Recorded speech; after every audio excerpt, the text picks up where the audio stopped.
Okay.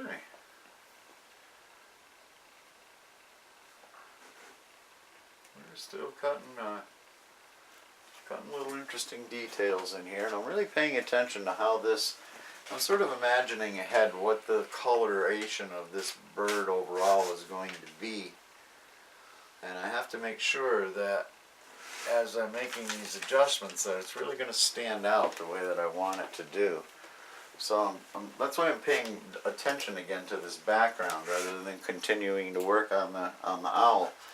Is that I want to get as much pop out of that, as much sharp imagery that I can kind of create there.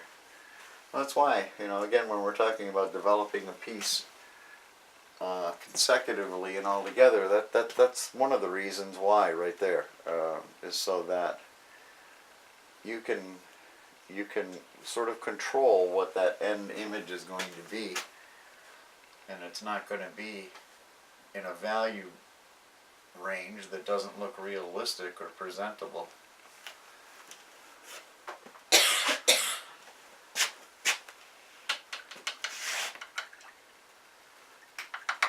Well, some of these you may hear me say, especially if you come for lessons someday and we develop a reputation, or not a reputation, but a relationship, that process of painting is oftentimes just correcting and correcting and correcting. And I can't say that enough. And a good example right now is that I'm looking at these branches that I put in a little while ago, kind of just ticking them in as I'm going along, and I've noticed that they're too dark. And I've got to obliterate that somehow. So I'm going to carry some leaves over the top of that and kind of take some of that darkness out.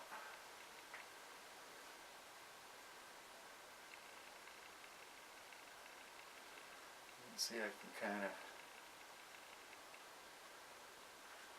bring that back in, and this is probably more of a highlight green, so I don't want to overdo this quite yet, because this is really, but I did want to correct that dark, so I'm just kind of showing you that little correction that I'm doing. You can see that doesn't look quite as bad right now. And it toned that dark down. And I did it with a little bit of a transparent paint, so you can see that it lets you see that branch coming through there. And it didn't just obliterate it.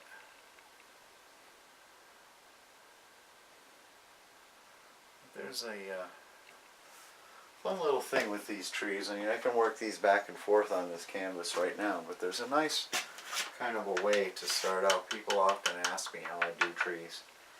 And there's this kind of rule of three that I like to teach. And that's basically when you're doing the shape and you're indicating the branches underneath, and let's see if I can even find an area to explain this. If you look at this area, there's some dark areas that are kind of, and I tend to lay in dark areas first. And basically with that area, what those dark areas are signifying is the areas that are more recessed and away from the sunlight. Those are your shadow areas that exist in and out. And I'm going to bring up some of those dark areas. I'm going to pretend in one way that this, I haven't already painted this, just so that I can illustrate this for you a little better. But I'm going to put in these dark areas here on these underside areas where I'm imagining the sun isn't hitting quite as strongly.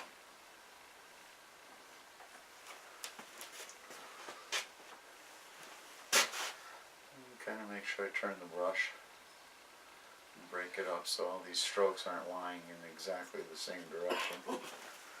Make it look more like a Lego tree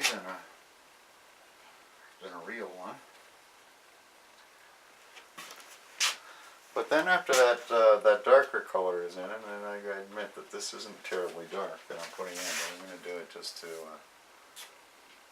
tweak it. I'll put in some more dark, just to be able to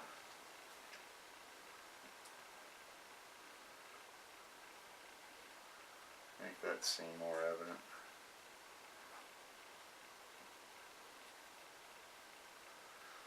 But then there's a middle ground, or the middle value, the kind of the thing of threes that I was telling you about is that you're picking basically three values. You're picking your darkest color, then you're choosing a mid-range value, which I'm going to create right now. That's not as dark. And I'm laying that in to show the areas of the tree that are sort of mid lighting. They're not in full sunlight, but they are receiving light.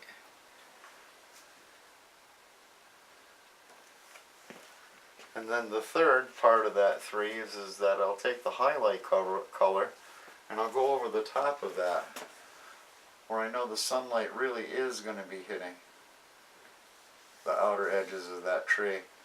And you can see that even without thinking about drawing each individual leaf here, I can kind of create the depth of what you would actually see in nature by doing it this way,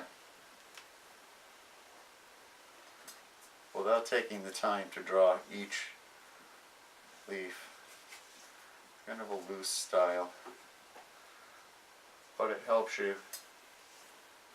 You can pull it in all together and put more detail in as you choose down the line. But again, we're still underpainting on this painting, and it does seem like a long time. But you can kind of see what happens there.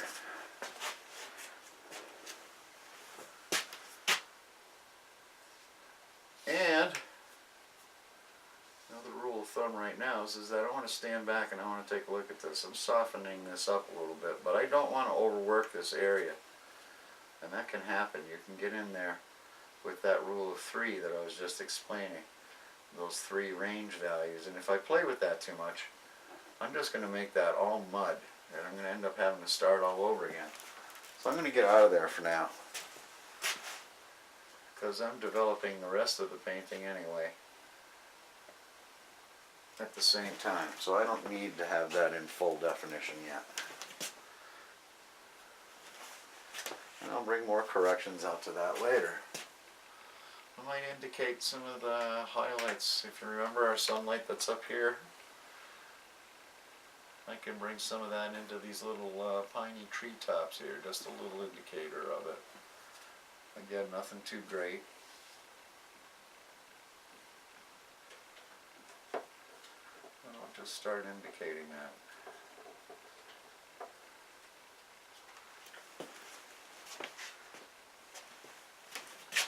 Looks kind of blocky there, so I want to smooth that up.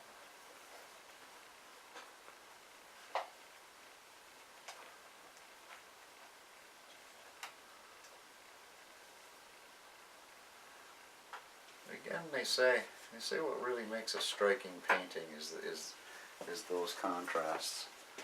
Well, how nicely you can make colors stand out against each other. It isn't the value of dark alone that has value. It's when it's alongside light that it's really more prominent. And there's this interplay of color that becomes so important. If you look at some of your favorite artworks, you'll note that is quite often the truth. That those really striking paintings that you love are paintings that are really pretty high contrast with imagery that's fairly bold and stands out. You know, something that really tweaks your eye and your imagination.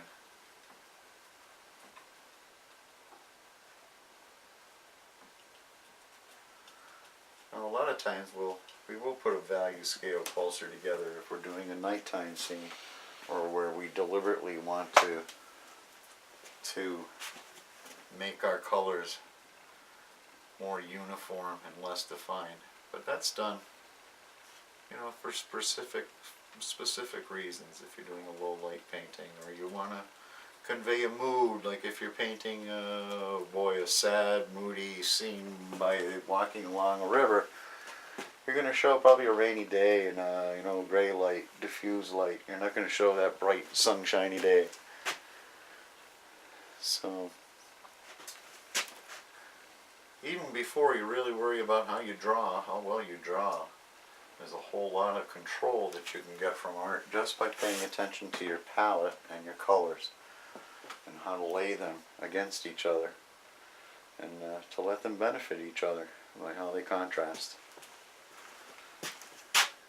So we're not going to finish this today, as you might guess. We'll probably come back at another time just to show you what it looked like when we finally finished it.